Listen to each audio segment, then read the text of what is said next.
जो नजीब मुल्ला का नहीं हो सका क्या? आज जो उसको शोहरत दौलत जो भी मिली है ना, मंत्री पद, ये वो केवल और केवल नजीब मुल्ला की वजह से मिला है। जब नजीब मुल्ला का नहीं हो सकता ना, तो ये तुम्हारा हमारा कभी नहीं, किसी का नहीं हो सकता है। यहाँ पर जो एक एमएलए है, मैं समझता हूँ पढ़ा लिखा जाहिल है वो। अभी लोग समझ चुके हैं इसकी दोगली राजनीति। 2024 के लोकसभा के इलेक्शन के माध्यम से मैं हमारे जो कैंडिडेट है जो इस बार हैट्रिक की तरफ बढ़ रहे हैं और इंशाल्लाह उनकी हैट्रिक एकदम तय है।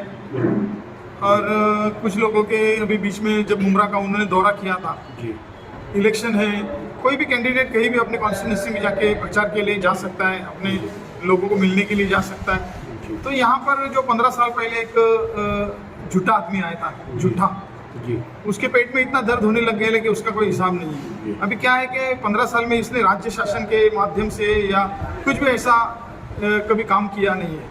जो भी काम हुआ है नगर सेवकों के माध्यम से, महानगर पालिका के माध्यम से काम हुआ है, इसने सिर्फ वो कामों की टक्केवारी लेने का काम किया है।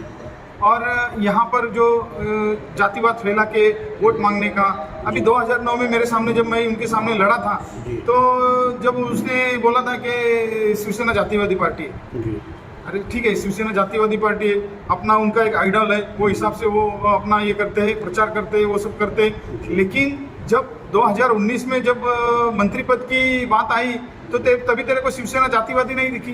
तब तो शिवसेना के गोद में जाके बैठ गया, वो मंत्री पद के इसमें अच्छा घूमने लग गया।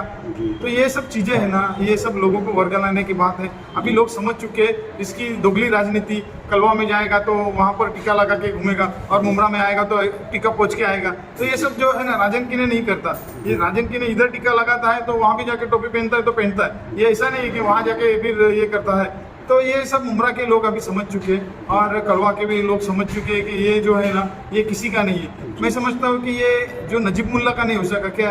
आज जो उसको शोहरत दौलत इज्जत जो भी मिली है ना, मंत्री पद, ये वो केवल और केवल नजीब मुल्ला की वजह से मिला है। तो ये जब नजीब मुल्ला का नहीं हो सकता ना, तो ये तुम्हारा हमारा कभी नहीं, किसी का नहीं हो सकता है। ये बात को ध्यान में रखिए। पिछले 5 साल में यहाँ पर जो 400-500 कोटि का जो एक पैकेज था, वो पैकेज में कम से कम टोटल 50 कोटि का यहाँ पर मुमरा में जो काम हुआ है, कहीं रास्ते का काम हुआ है, कहीं गार्डन का काम हुआ है, कहीं तालाब का काम हुआ है। और मैं समझता हूँ कि खद्दार साहब ने किसी पार्टी के नगर सेवक को देख के उन्होंने उनको निधि दी, ऐसा नहीं। यहाँ पर आप देखेंगे तो जो शानू पठान का वार्ड है, उस वार्ड में भी उन्होंने निधि दिया है। यहाँ पर जफर नोमानी, हफीजा नाइक, फिर अपने सिराज डोंगरे साहब, इनके वार्ड में भी वो निधि का इस्तेमाल हुआ है। वहाँ उनके जो काम थे वो काम हुए उनके। तो ऐसा नहीं है कि खासदार साहब ने पार्टी का एक आदमी देख के कोई ऐसा निधि नहीं दिया। जहाँ पर इस कामों की जरूरत थी, उस कामों की जो जरूरत थी वहाँ उनको वो निधि दिया गया है। और वो काम कुछ काम हो चुके हैं और कुछ वर्क ऑर्डर की स्टेज पे वो काम ये बारिश से पहले शुरू होने का आसार भी है और हो भी जाएंगे। और इस बार हम लोग एक्सपेक्टेशन अच्छा रखेंगे। आज इस बार लोगों का ही मानना ऐसा है, लोगों का ही कहना ऐसा है कि आज जो डॉक्टर श्रीकांत शिंदे एक पढ़ा लिखा उम्मीदवार है और डॉक्टर है, तो यहाँ पर उन्होंने अपनी कॉन्स्टिट्यूंसी में बहुत सारे ऐसे काम है जो उन्होंने किए हैं। यहाँ पर जो एक एमएलए है वो पढ़ा लिखा, खुद को समझता है पढ़ा लिखा, लेकिन मैं समझता हूँ पढ़ा लिखा जाहिल है वो। क्योंकि उसको किसके बारे में कैसी बात करने का, क्या बात करना है, इसके बारे में कुछ भी अंदाजा नहीं। वो जो मुंह में आता है वो बकते रहता है। तो ये ऐसा जो पढ़ा लिखा जाहिल है ना, इसके बारे में तो लोग बताते हैं कि अभी इसका बहुत टाइम हो गया है।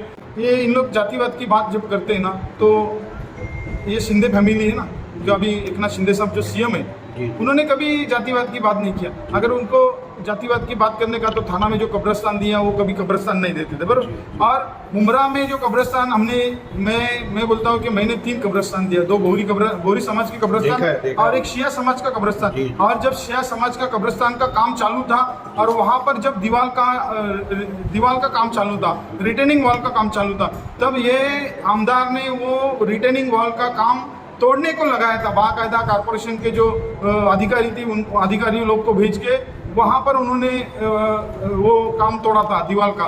और एक बात बता दूँ, ये बोलता है कि मैं मुसलमानों का हमदर्द हूँ।